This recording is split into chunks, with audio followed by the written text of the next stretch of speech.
a la gente que no entiende la postura de Morena. El modelo económico.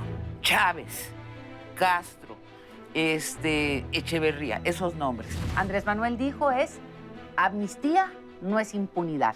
Yo creo que es el miedo central que concita Andrés Manuel. Fue creación de una oficina impagada con grupos de poder que le metieron y le invirtieron dinero a esto para asustar a la gente. Pero,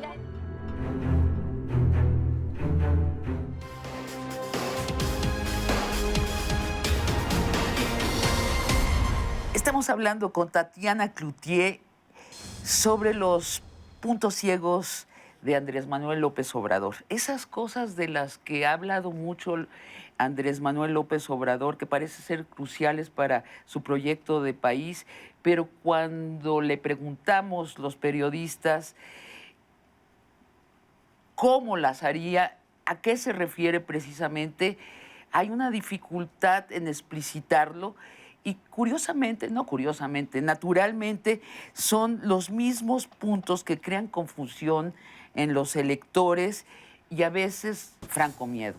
Ya habíamos hablado la semana pasada, en el programa que pasamos la semana pasada, sobre el tema de la corrupción, las escaleras. Tatiana fue tan extensa que se nos acabó el tiempo y qué bueno, creo que es muy importante tener una época de discernimiento sobre los candidatos donde no sea nada más por encima y nada más descartando al otro con frivolidades, sino que hablemos de los cómo. Segundo tema.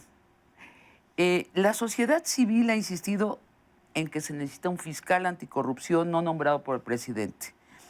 ¿Por qué AMLO no está de acuerdo? ¿Por qué dice yo voy a nombrar una terna y la paso al Congreso y ustedes eligen? ¿Por qué? Te platico y hay dos.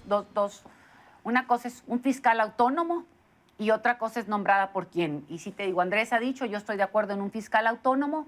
Y aquí es dónde vemos la autonomía, ¿sí? El cómo. Lo que Andrés ha dicho es que sea autónomo y que puede ser a propuesta del presidente de la República o no. Y eso no te lo hace ni más autónomo o no cuando le pones los candados propiamente que le tienes que poner. ¿Y cuáles serían estos candados o no? Es decir, si es posible o no que te corran cuando quieran y quién te corre, ¿no?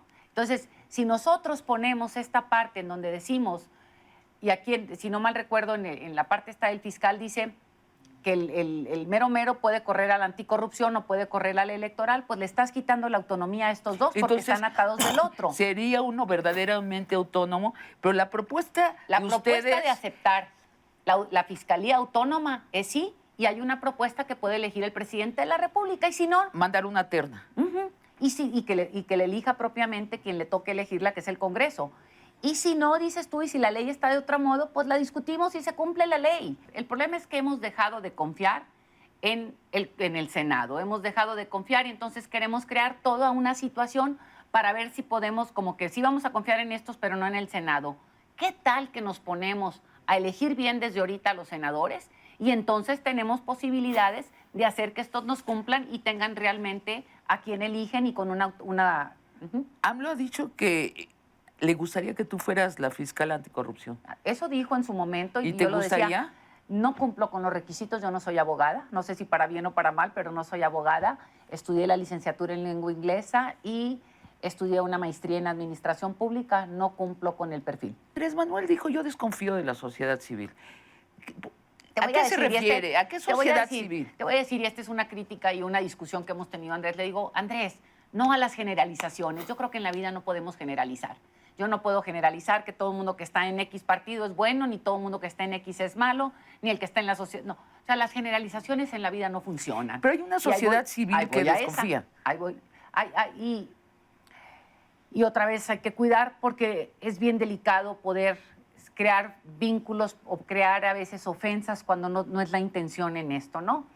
Hay algunas organizaciones, y me voy a volver a referir a Nuevo León para no entrar en temas nacionales y que no se sienta ofendido ninguno. Yo vengo de la sociedad civil. Yo he trabajado en la sociedad civil, yo he estado en muchas organizaciones, bueno, en 3 organizaciones de la sociedad civil, en donde nos rasgamos así para funcionar. Le ponemos como los alcohólicos que pasan y que ponen la canasta y cada quien le echa su lana para funcionar, donde le pones porque quieres que las cosas salgan. pero también hay organizaciones de la sociedad civil que están financiadas por algunas empresas que tienen intereses y que son las mismas que a veces son las organizaciones propias de patronos. Y no está mal que las tengan. Lo que está mal es que usen esos mecanismos para entonces tener dos sillas en ciertos consejos y entonces la sociedad civil, otra, no se ve representada. La amnistía. Andrés Manuel habla de pacificar al país usando todos los recursos posibles e imaginables, incluso una amnistía. Decía Ricardo Anaya que en Bolivia, dijo en Bolivia, pero creo que se refería a Colombia, la amnistía fracasó. No acabó la guerra interna. Sin embargo, hay que agregar, en España y Chile, la amnistía pacificó, reconcilió a la sociedad. ¿Cómo se imaginan ustedes la amnistía en México? ¿A quiénes se amnistía? ¿A los asesinos? ¿A los campesinos que siembran la coca? ¿A quiénes? ¿Y Fíjate, cómo? Sabina, tú, digo, a ti te conocemos mucho por el mundo de las letras y sabes el valor de las palabras. Sí. Y voy a por eso retomar. Es que las palabras se convierten en hechos. Ahí voy, y a eso voy, que esto es fundamental. ¿Qué dijo Andrés Manuel en el debate y qué no han querido escuchar para seguirnos manipulando a cada una de las personas que hoy nos escuchan? Andrés Manuel dijo amnistía no es impunidad. Y la amnistía es un proceso propio de ley que se hace y pones y tienes que sentar en la mesa. Y cuando digo los actores son todos los congresistas a tomar decisiones de qué. Y Andrés dice, buscaré todo lo que tenga que hacer hasta, y el hasta es muy importante, porque y dijo, sí y solo sí, las víctimas están de acuerdo. ¿Cómo encontrarnos? ¿Cómo caminar? Porque este no es un asunto mío y tuyo, es un camino donde tenemos que encontrar a todos y dar un paso todos para encontrar y empezar a reconciliarnos y empezar a crear mecanismos distintos. Tatiana, ahora, estos narcos que han matado y salvajemente, estos narcos que han secuestrado y también merecen no narcos estar refundidos, cumplir sus penas máximas y que por ningún motivo, porque hoy sucede, Sabina, por ningún motivo tengan los privilegios que tienen en las cárceles. Porque te voy a decir, voy a irme a Nuevo León, que es el estado donde conozco. El otro día ha habido, ahora desde que llegó el Bronco al gobierno, ha habido 3 o 4 situaciones de revueltas dentro de la cárcel, en donde se dieron cuenta, la primera vez que hubo la revuelta, tuvo que ver y salieron todos los privilegios que tenían esos matones, esos secuestradores, esos narcotraficantes. Entonces, tenemos que acabar con los privilegios y no puede haber una cárcel ni perdón ni olvido a asesinos, claro secuestradores. Que no, claro que no, estaríamos hablando de algo ridículo en términos de entender, o sea, es dónde podemos caminar a encontrarnos para que el que tiene que estar y acabar con la impunidad, porque muchos de esos siguen afuera. Y vamos a ponernos, o sea, ahorita No, decir... te cambio la pregunta, pues se nos A está ver, acabando vamos. y quiero llegar al punto que creo que da más miedo a la gente que no entiende la postura de Morena. El modelo económico. Chávez, Castro, Echeverría, esos nombres. El populismo, dicho de manera sencilla, es cuando un líder va quitando las instancias que se interponen entre su voluntad y el pueblo. El Congreso, es lo que hizo Chávez, quitó el Congreso, más bien lo colonizó, colonizó las televisoras, los periódicos, muy importante el Banco Central, y era el gobierno de un solo hombre. Ese es uno, yo creo que es el miedo central Fíjate. que concita Andrés Manuel. Yo creo... Déjame terminar de ilustrar la pesadilla que representa para mucha gente. Se van a acabar en los supermercados la variedad que nos llega de todo el planeta.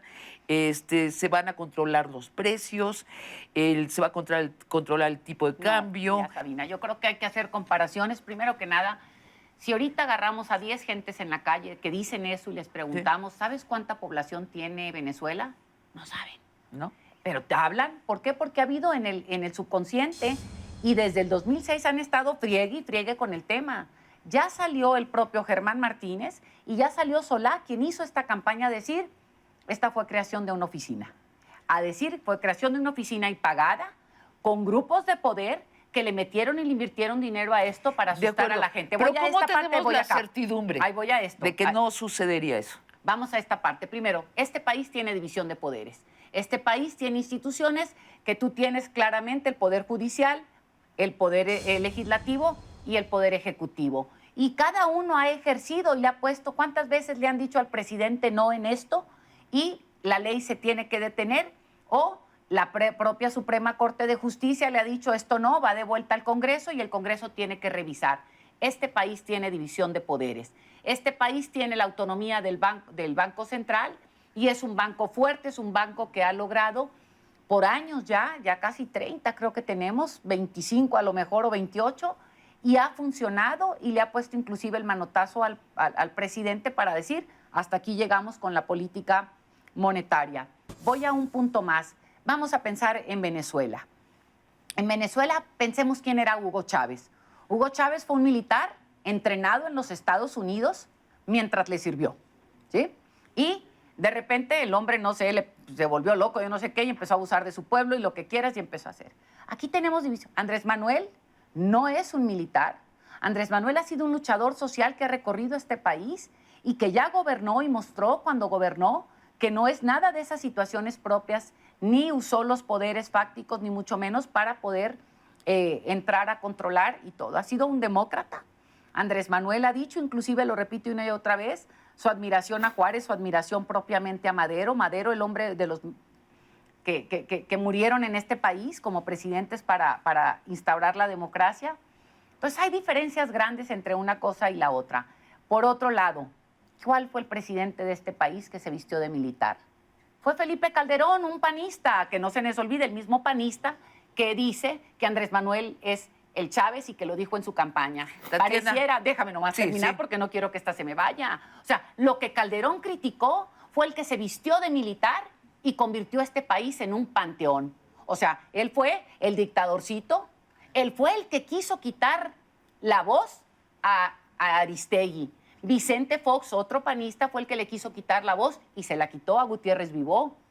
Entonces, por favor, ¿y qué tenemos adicionalmente hoy en día? Las redes sociales que han democratizado y han obligado a los medios de comunicación tradicionales a democratizarse más, porque si no se los friegan las redes sociales. Entonces, no hay comparativo, Sabina. Buenas noches, felices sueños. Hasta la próxima. Que no sé si el los próximo dejemos soñar miércoles. bien con esto. Yo creo que veremos, ¿no? Que nos diga por las redes precisamente. Gracias, Tatiana. Al contrario.